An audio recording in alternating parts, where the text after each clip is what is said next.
I am Rakhi Singh. Study with Rakhi Singh में आपका स्वागत है। आज हम पढ़ने जा रहे हैं हिंदी व्याकरण का टॉपिक जिसका नाम है रस। जो भी स्टूडेंट आज न्यू ज्वाइन हुआ है वो डिस्क्रिप्शन में लिंक दी गई है, आप वहां से जाके पिछला वीडियो देख सकते हैं। अब हम स्टार्ट करते हैं रस के बारे में। जैसे कि पिछली क्लास में भी पढ़ा हुआ था, रस क्या होता है और जो हमने क्वेश्चन बनते हैं वो पढ़े हुए थे कि एग्जाम में जो क्वेश्चन आते हैं वो कहां से आते हैं। सबसे पहले तो रस क्या होता है और रस का अर्थ क्या होता है। रस का अर्थ होता है आनंद। रस की परिभाषा क्या होती है? किसी भी काव्य को पढ़ने, सुनने या देखने से, काव्य मतलब आपकी कहानियां, कविताएं वगैरह, ये सभी काव्य के अंतर्गत आ जाते हैं। किसी भी काव्य को पढ़ने, सुनने या देखने से जो आनंद की अनुभूति होती है, या फिर हम यूं कहें कि हम कोई चीज देख रहे हैं या फिर कुछ सुन रहे हैं या कुछ पढ़ रहे हैं, उससे हमें जो आनंद आता है उसे हम रस कहते हैं। साथ में आप नोट डाउन करते जाइए। किसी भी काव्य को पढ़ने, सुनने या देखने से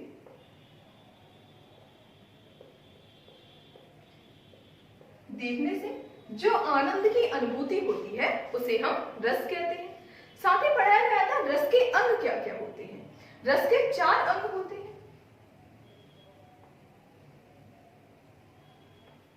रस के 4 अंग होते हैं।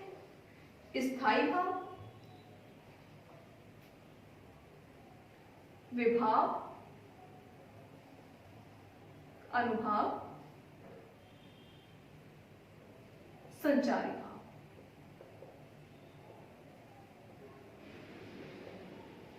स्थायी भाव, विभाव, अनुभाव, संचारी भाव। इससे पहले की क्लास में हम इन्हें काफी डिटेल से पढ़ चुके हैं। आप पहले की क्लास देखेंगे तो आपको बेहतर समझ आएगा। स्थायी भाव वे भाव जो मानव हृदय में स्थायी रूप से विद्यमान रहते हैं, स्थायी भाव कहलाते हैं। साथ ही विभाव स्थायी भाव को उत्पन्न करने वाला कारण विभाव कहलाता है। अनुभाव हमारी बाह्य शारीरिक चेष्टाएं होती हैं। साथ ही संचारी भाव ये हमारे मन में बनते बिगड़ते रहते हैं। इस तरीके से हमने रस के अंग पढ़े हुए थे कि रस के अंग क्या होते हैं। इनसे क्वेश्चन पूछा था निम्न में से कौन सा रस का अंग है, निम्न में से कौन सा रस का अंग नहीं है। तो आपको ये चारों याद करने हैं। अब क्वेश्चन पूछा जाता है भरत मुनि के अनुसार रस की परिभाषा क्या है।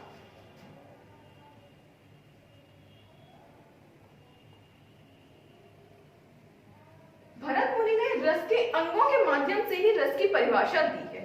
अब इनकी परिभाषा देखते हैं। विभावानुभाव,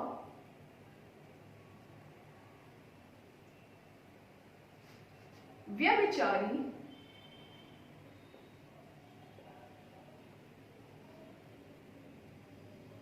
विभावानुभाव, व्यभिचारी भाव, संयोगाद रस निष्पत्ति।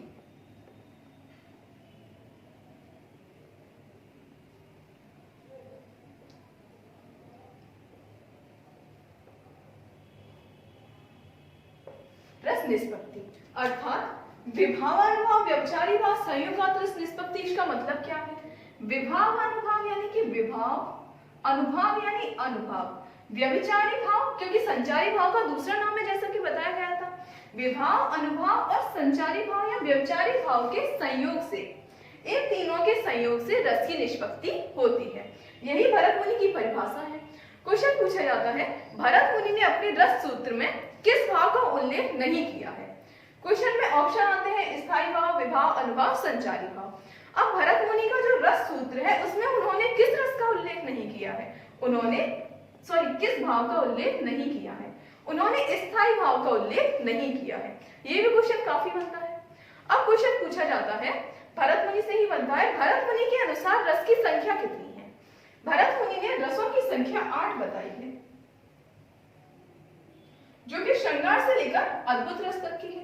इन्हें आप साथ में नोट डाउन करते जाइए। ये रस और उनके स्थायी भाव है।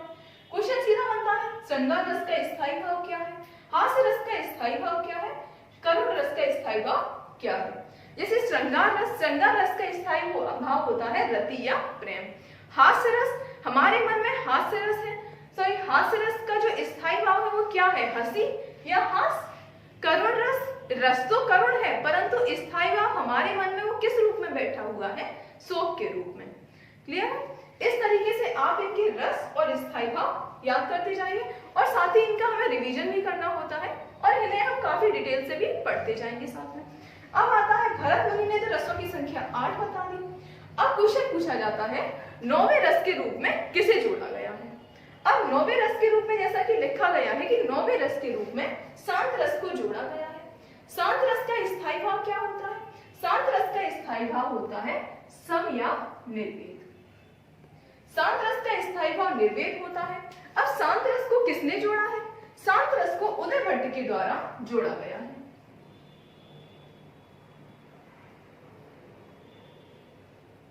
इसे आप साथ में नोट डाउन करते जाइए। 9वें रस के रूप में शांत रस को जोड़ा गया है। शांत रस का स्थायी भाव सम या निर्वेद होता है और शांत रस को किसने जोड़ा है? उदय भट्ट ने जोड़ा है।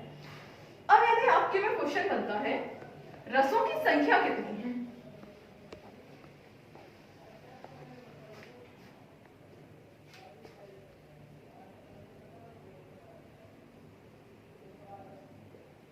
रस की संख्या कितनी है?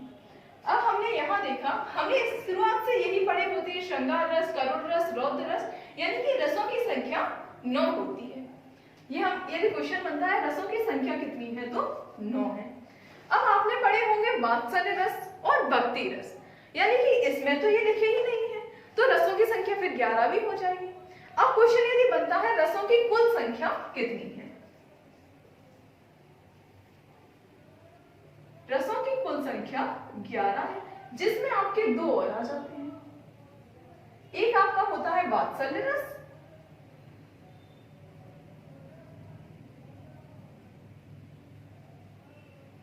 एक होता है भक्ति रस।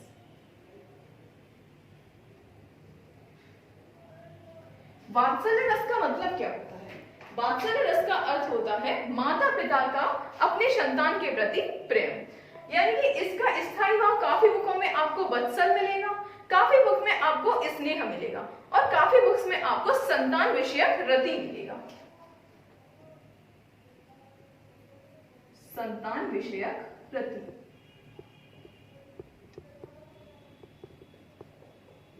या फिर हम कह सकते हैं इसका स्थायी भाव स्नेह भी होता है या फिर इसका स्थायी भाव वत्सल भी होता है। ये आप साथ में नोट डाउन कर दे जाइए, क्योंकि 2 से 3 स्थायी भाव मिल जाते हैं और हम सभी चीजें पढ़ते हुए जाएंगे तो ऑप्शन कुछ भी आ जाता है एग्जाम में, तो हम उसे अटेम्प्ट कर सकते हैं कि वात्सल्य रस का स्थायी भाव स्नेह, वत्सल या संतान विषयक रति होता है। अब क्वेश्चन बनता है भक्ति रस क्या होता है? भक्ति रस होता है, भक्ति रस का स्थायी भाव होता है भगवत विषयक रति, यानी कि भगवान के प्रति प्रेम। भगवत विषयक रति। अब देखो, श्रृंगार रस का स्थायी भाव भी रति है, वात्सल्य रस का स्थायी भाव भी रति है और भक्ति रस का स्थायी भाव भी रति है। रति का मतलब होता है प्रेम। यहाँ नायक नायिका के मध्य प्रेम है, यहाँ माता पिता और संतान के मध्य प्रेम है, यहाँ ईश्वर के प्रति प्रेम है, यानी कि इसमें सभी में रति के बारे में ही बताया गया है। अब एक क्वेश्चन आपका बनता है नाट्य शास्त्र के अनुसार रसों की संख्या कितनी है?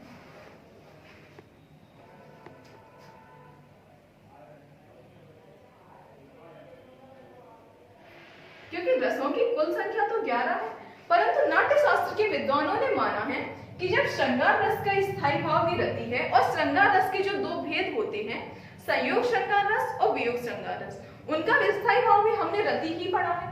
इसीलिए जो वात्सल्य रस है और भक्ति रस है उसे भी हम श्रृंगार रस के अंतर्गत रख देते हैं, क्योंकि सभी का स्थायी भाव रति है, इसलिए हम इन सभी को श्रृंगार रस के अंतर्गत रखते हैं। इसलिए नाट्य शास्त्र के विद्वानों के अनुसार रसों की संख्या 9 मानी गई है। इसे आप नोट डाउन कर लीजिए। नाट्य शास्त्र के विद्वानों के अनुसार रसों की संख्या 9 मानी गई है। अब आपका क्वेश्चन बनता है वात्सल्य रस को किसने जोड़ा है, साथ ही भक्ति रस को किसने जोड़ा है? वात्सल्य रस को आचार्य विश्वनाथ ने जोड़ा है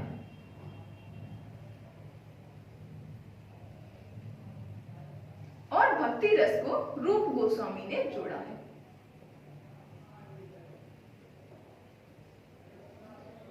क्योंकि आपके क्वेश्चन काफी बनते हैं। 9वें रस के रूप में शांत रस को किसने जोड़ा है, 10वें रस के रूप में वात्सल्य रस को किसने जोड़ा है और भक्ति रस को किसने जोड़ा है। इन सभी के आपको नाम याद करने हैं। साथ ही इंपोर्टेंट है शांत रस कि 9वें रस के रूप में शांत रस को किसने जोड़ा है। क्लियर है। अब हमें इसमें और भी काफी चीजें पढ़नी है। अभी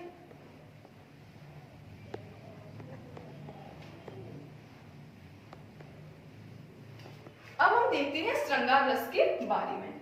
श्रृंगार रस को हम रसराज,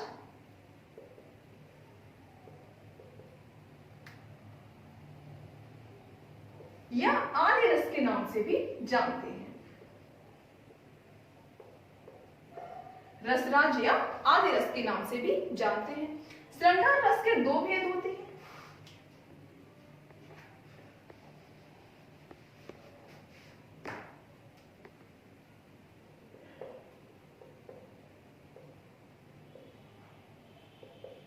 श्रृंगार रस के दो भेद बताए गए हैं। एक होता है संयोग श्रृंगार रस, एक होता है वियोग श्रृंगार रस।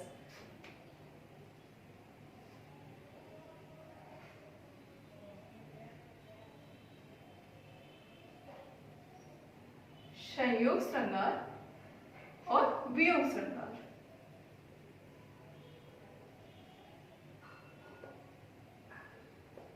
श्रृंगार रस की परिभाषा क्या होती है? श्रृंगार रस की परिभाषा हर किसी के अनुसार अलग अलग भी हो सकती है, यानी कि हम अपनी लैंग्वेज में बनाकर लिख सकते हैं, या फिर एक मानक परिभाषा याद कर लीजिए। श्रृंगार रस का स्थायी भाव होता है रति, यानी कि हम कह सकते हैं रति नामक स्थायी भाव का जब विभाव, अनुभाव और संचारी भाव से संयोग होता है तब श्रृंगार रस की उत्पत्ति होती है। और श्रृंगार रस में नायक नायिका के मिलन का या उनकी विरह का वर्णन होता है। यदि नायक नायिका के मिलन का वर्णन हो रहा है तो उसे संयोग श्रृंगार रस के अंतर्गत रखते हैं। नायक नायिका के मिलन या यूं कहें मेल मिलाप का वर्णन होता है तो उसे संयोग श्रृंगार रस के अंतर्गत रखते हैं। साथ ही नायक नायिका के वियोग का या विरह का वर्णन होता है तो उसे हम वियोग श्रृंगार रस के अंतर्गत रखते हैं। अब आती है श्रृंगार रस के उदाहरण। श्रृंगार रस के उदाहरण यदि संयोग है तो संयोग का उदाहरण देंगे, यदि वियोग है तो वियोग का उदाहरण देंगे।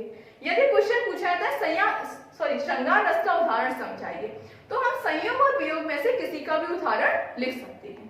आज की क्लास आपकी यहीं तक है। नेक्स्ट वीडियो में हम देखेंगे श्रृंगार रस क्या होता है, साथ ही उसके भेद क्या होते हैं और उन्हें उदाहरण के माध्यम से समझेंगे।